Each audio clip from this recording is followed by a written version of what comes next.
लाखों मनुष्यों में कोई एक ऐसा होता है जो भगवत प्राप्ति के मार्ग में चलने की सोचता है, नहीं तो माया वाटिका का ऐसा मनोरंजन है कि इसी में पूरा जीवन व्यतीत हो जाता है।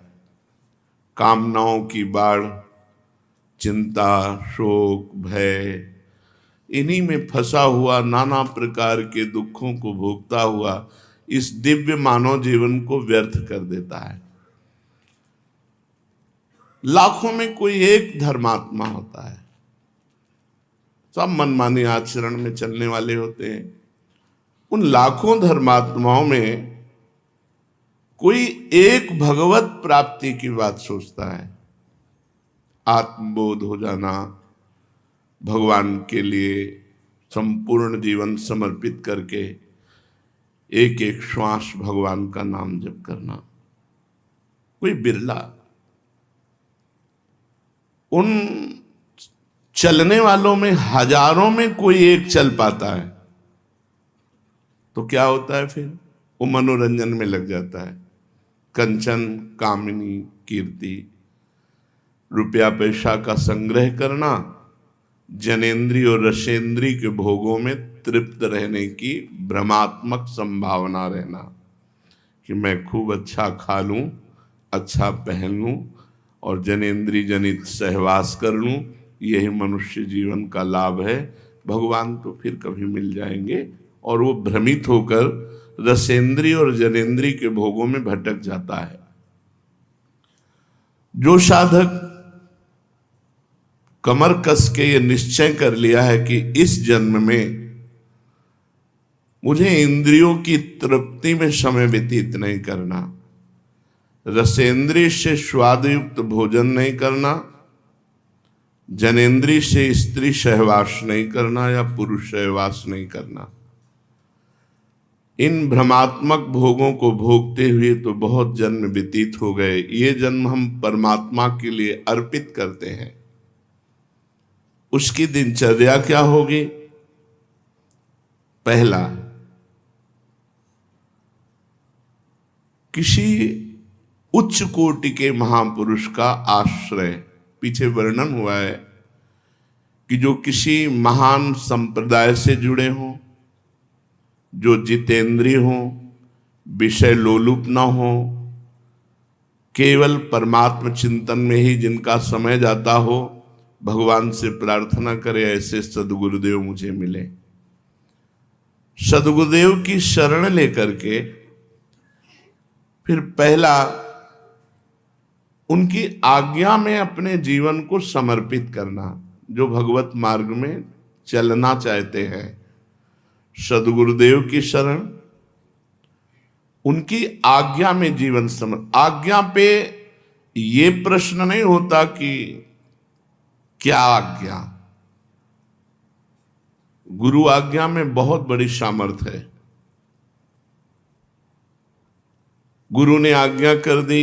महाभारत में प्रसंग आता है कि वर्षा हो रही, जाओ खेत की मेड़ टूटने न पावे।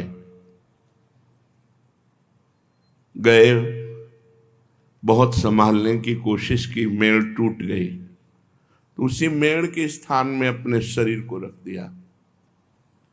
प्रातः काल हुआ, शिष्य वापस नहीं आए, गुरुदेव गए, आवाज लगाई, उनका गुरुदेव मैं यहां हूं। उनका बेटा तुम मेरी आज्ञा के लिए स्वयं मेड़ बन करके लेट गए। बोले गुरुदेव पानी संभल नहीं रहा था, और आपकी आज्ञा पालन करने में यदि हमारे प्राण भी चले जाएं तो। उनका जाओ चारों वेद तुम्हारे हृदय में स्फुरित हो जाए। गुरु कृपा ही केवलम। हम साधन तो निमित्त मानते हैं, कृपा को विशेष मानते हैं। गुरु कृपा से ही शिष्य का साधन संपूर्ण सिद्धावस्था तक पहुंचता है। अगर साधक अभिमान कर ले तो भ्रष्ट हो जाएगा, वो सिद्धावस्था तक नहीं पहुंच सकता। साधन की सिद्धावस्था गुरु की अधीनता है। जो सोचे कि हमने गुरु मंत्र ले लिया, गुरु से उपदेश ले लिया, अब गुरु की क्या आवश्यकता है, अब तो हम साधना करें, साधना करके भगवत प्राप्ति कर ले, असंभव। पीछे चर्चा में कहा गया था जैसे जल के संयोग से कमल पुष्ट होता है और जब सूर्य उदय होता है तो खिल जाता है। सूर्य है गुरुदेव और जल का संयोग है उनकी आज्ञा, और हम हैं कमल। अगर हम उनकी आज्ञा के संयोग में बने रहे तो उनके प्रकाश से हम खिल जाएंगे, हम भगवत आनंद में डूब जाएंगे। और यदि गुरुदेव की आज्ञा रूपी जल संग का त्याग कर दे तो उसी तेज से वो कमल भस्म हो जाएगा।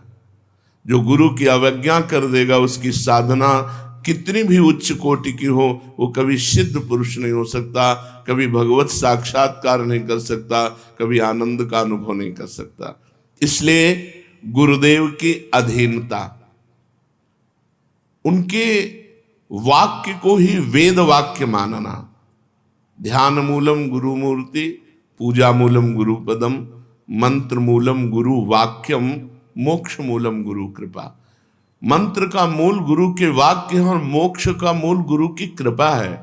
गुरुदेव मनुष्य हैं ऐसा अधम साधक मानता है, गुरुदेव अच्छे संत हैं ये मध्यम साधक मानता है, और गुरुर् ब्रह्मा गुरुर्विष्णु गुरुर्देव महेश्वरा गुरु साक्षात परब्रह्म तस्मै श्री गुरुवे नमः, ये उत्तम साधक का लक्षण है कि जो परब्रह्म सामने हमारे बैठे हुए हैं, हमें और कोई अनुभूति नहीं करनी, हमारे गुरुदेव परब्रह्म है, उनके वाक्य ही वेद है, उनकी आज्ञा का पालन ही साधना है और उनकी प्रसन्नता ही सिद्धावस्था है।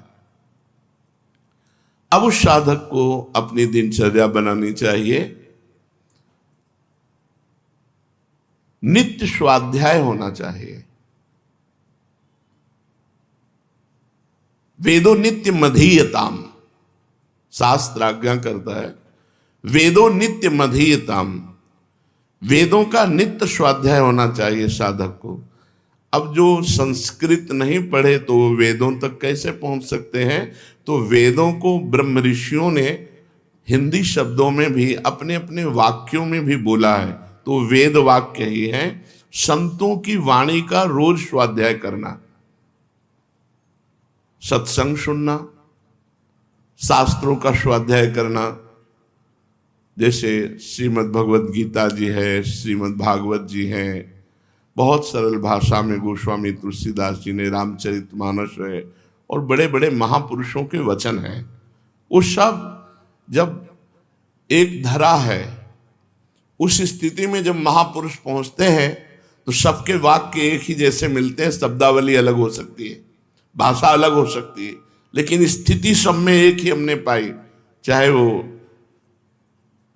गुरुवाणी जी हो, चाहे महावीर स्वामी के वचन हो, चाहे वो आद्य गुरु भगवान शंकराचार्य के वचन हो, सब उसी परमात्म तत्व की स्थिति में पहुंचे हुए महापुरुष उसी का वर्णन करते हैं। सब महापुरुषों का एक ही सार विषय है, शरीर का राग मिट जाना, इंद्रियों को वश में कर लेना, मन को परमात्मा में लगा लेना, हो गई परमात्मा प्राप्ति।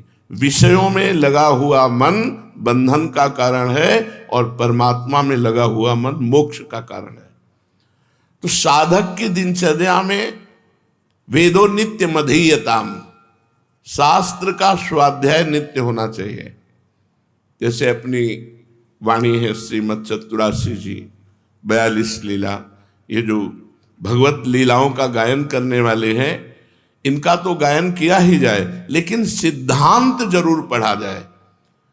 अगर सिद्धांत जीवन में नहीं है तो आप लीला गायन करके, नाम जप करके, वैराग्य धारण करके भी भोगों में भ्रष्ट हो जाएंगे। सिद्धांत तो वो मेड़ है जो साधक को फूटने नहीं देती, बहने नहीं देती, भ्रष्ट नहीं होने देती। सिद्धांत समझ लेना चाहिए।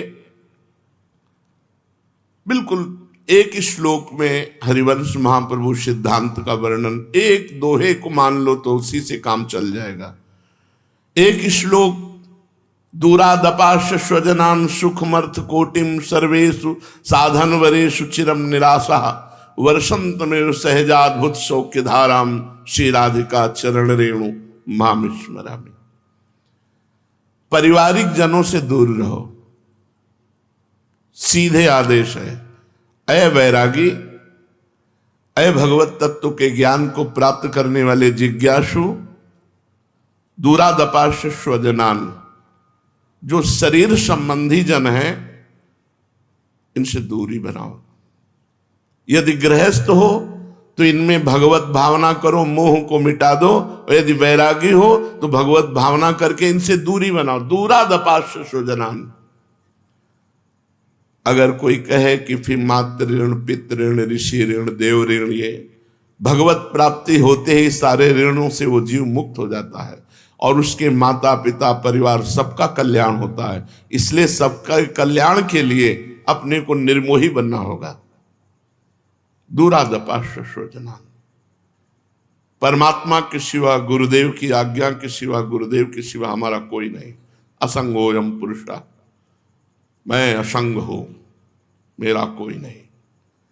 पहले दूरादपाश स्वजन, ये जो घर परिवार से वैरागी होकर के मिलना, तो पूर्व मोह को, जो अंदर हमारे संस्कार, उनको जागृत करना, तो फिर चिंतन किसका होगा?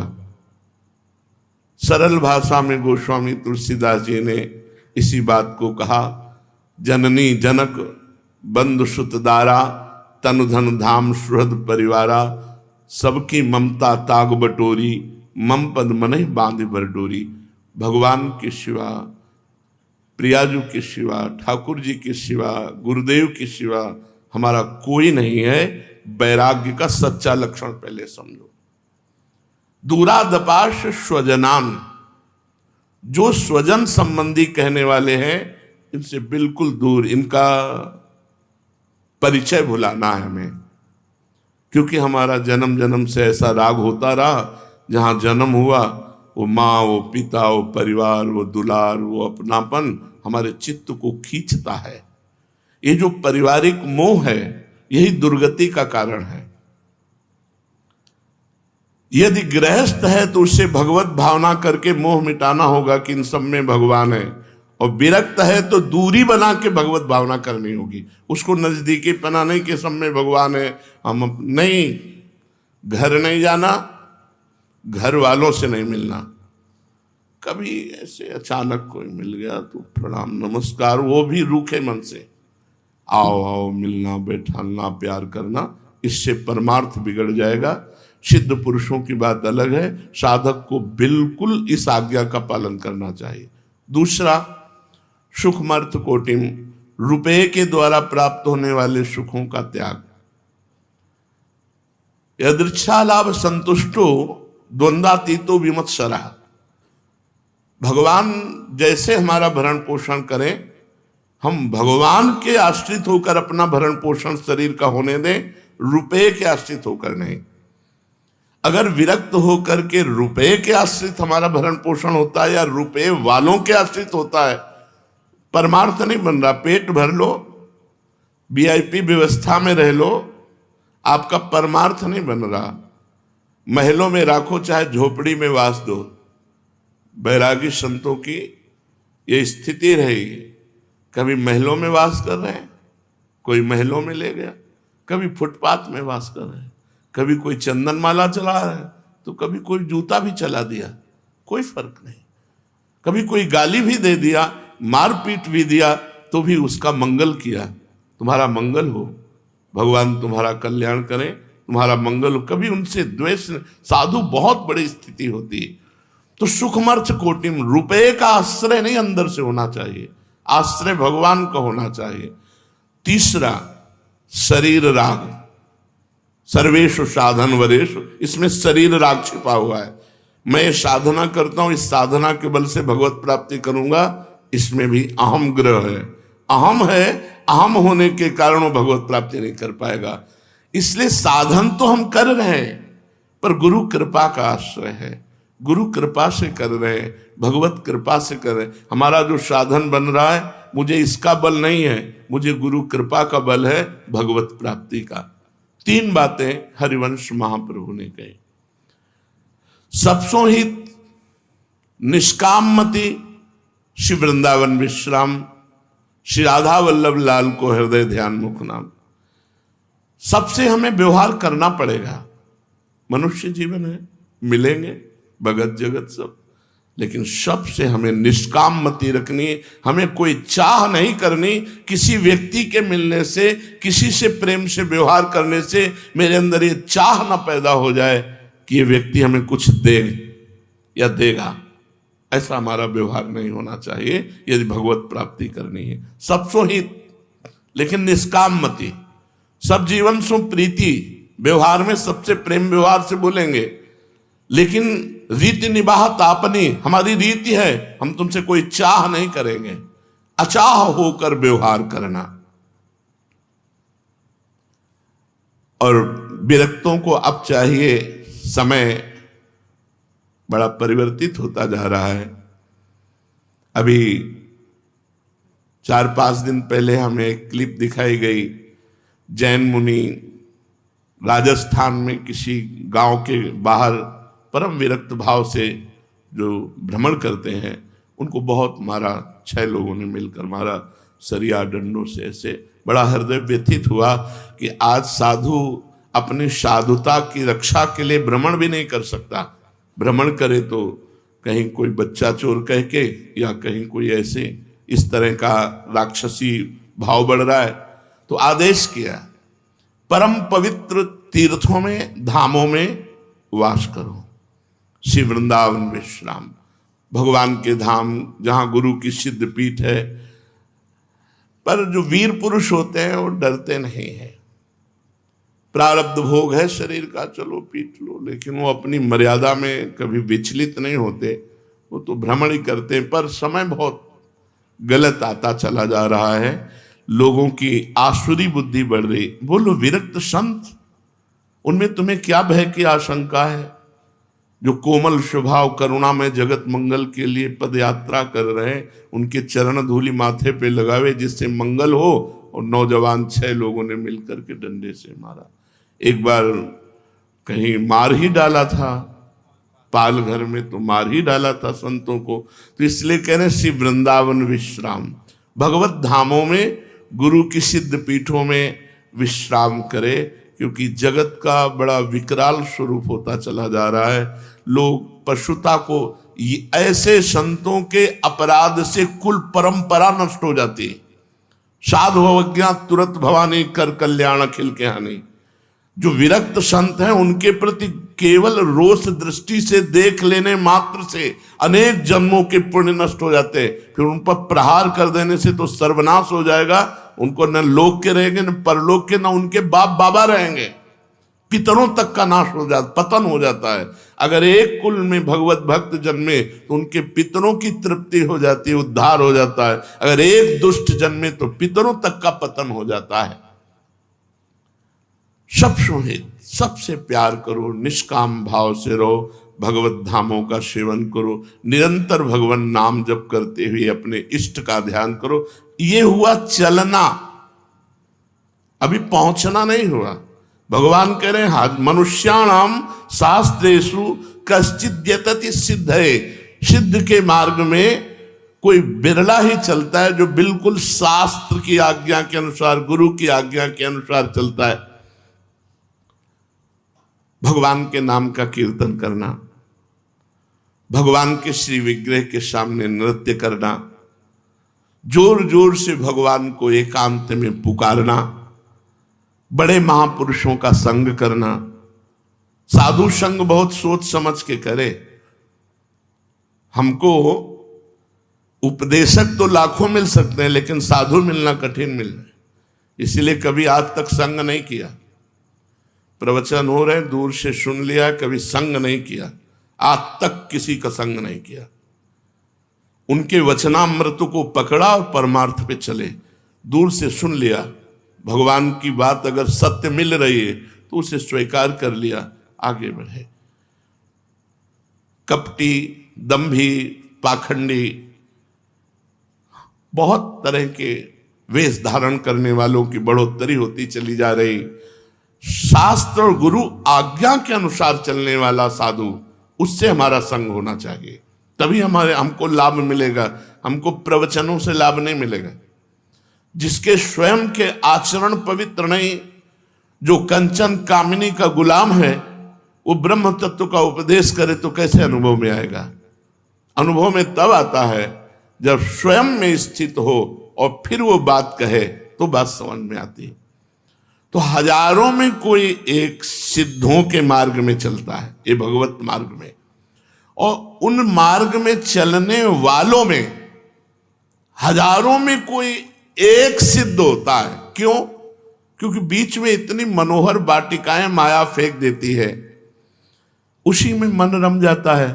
भगवान तो फिर मिल जाएंगे, अच्छा अच्छा खाने को मिल रहा है, पहनने को मिल रहा है, घोड़ा गाड़ी में चलने को मिल रहा है, रुपया पैसा है, बड़े भगत है, फंस गया। लक्ष्य राई के सम चलत ही होत और क्योर, एक राई के दाना के बराबर अगर चल दे अलग तो परमार्थ बहुत दूर हो जाता है। परमार्थ बिल्कुल कदम पे कदम, जैसी आज्ञा वैसा ही चलना। कुछ संत जन आए थे, हमने कहा हमारी इच्छा है वस्त्र ले लीजिए।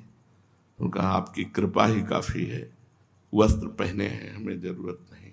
अच्छा लगा, हमें जरूरत नहीं, आपकी कृपा ही हमें, आपके दर्शन हुए, संभाषण हो, अच्छा लगा, सही चल रहे हो। जब वस्त्र शरीर में है तो हम लाद के क्या करेंगे? हमारे पास शरीर ढकने के लिए वस्त्र है, हमें नहीं चाहिए। हमारे अंदर हमारा लक्ष्य होना चाहिए। हमारा लक्ष्य वस्त्र संग्रह करना थोड़ी, रुपया संग्रह करना थोड़ी है, भोग भोगना थोड़ी है, परमात्मा अनुभूति करना है। तो भगवान कह रहे यततामपि सिद्धानाम कश्चिन् माम वेति तत्वतः। उन हजारों में यत्न करने वालों में कोई एक सिद्ध होता है, सिद्ध भगवत प्राप्त। लेकिन कठिनाइयां भी हैं, इतनी आंतरिक कठिनाइयां हैं, काम क्रोध का वेग, लोभ मोह का वेग, कुछ आनंद की अनुभूति हृदय में नहीं हो रही, अंधकार छाया हुआ है, भजन का प्रयास कर रहा है, माया अपनी तरफ आकर्षित करके उसके चिंतन को खसीट रही है। बड़ा युद्ध है, कोई छोटा मोटा नहीं, महाभारत युद्ध से भी बढ़कर युद्ध है। ये युद्ध वही जानता है जो साधक भगवत प्राप्ति के मार्ग में चल रहा है। जो बैलेंस बना के मनोरंजन कर रहे हैं उनको तो युद्ध से मतलब ही नहीं, लेकिन जो संयम से भगवत प्राप्ति के मार्ग में चल रहा है उसके हृदय में दाह पैदा होती है। वो महान तितिक्षु, कष्टों को सहने वाला, बाहरी भीतरी दोनों प्रकार के प्रहारों को सहने वाला, वो सहत सहत बाढ़े भगति गृह तनु गुरु हितगार। अब श्री भगवान कह रहे हैं मेरे सिवाय किंचन मात्र कुछ नहीं है, सब परमात्मा ही परमात्मा है। हमें तुम्हें क्यों नहीं दिखाई दे रहा है? क्योंकि हम परमात्मा को नहीं, अष्टधा प्रकृति को अपना मान लिया, उसी में फंस गए। जो पंचमहाभूत मन बुद्धि अहंकार, इसमें हम तन्मय हो गए।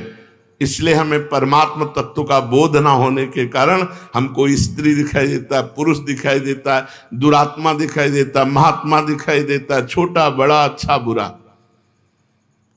भगवान ये वर्णन कर रहे हैं कि इसी में फंस गया। अगर गुरु कृपा से अष्टधा प्रकृति से मुक्त हो जाए तो उसे अनुभव में होगा मत्तः पर तरम नान्यत् किंचिदस्ति धनंजय, मेरे सिवाय दूसरा कोई भी किंचन मात्र कहीं कुछ नहीं है।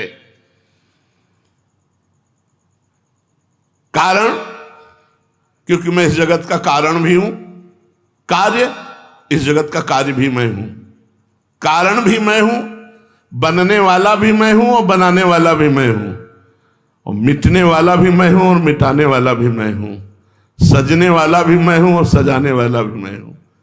फिर परेशानी क्या है? परेशानी यह है ये पंचभूतों के रचित बवंडर में फंस गए, इस देह में फंस गए, मैं तू में फंस गए, मेरा तेरा में फंस गए। बस यही मिटाने के लिए मानव देह मिला है। श्री भगवान कह रहे हैं जैसे सूत का माला, तो सूत का धागा भी और सूत की मणियां भी ऐसे चराचर जगत है। अष्टधा प्रकृति भी मैं ही बना हूं और परा प्रकृति भी मैं हूं, मेरे सिवा कोई नहीं है।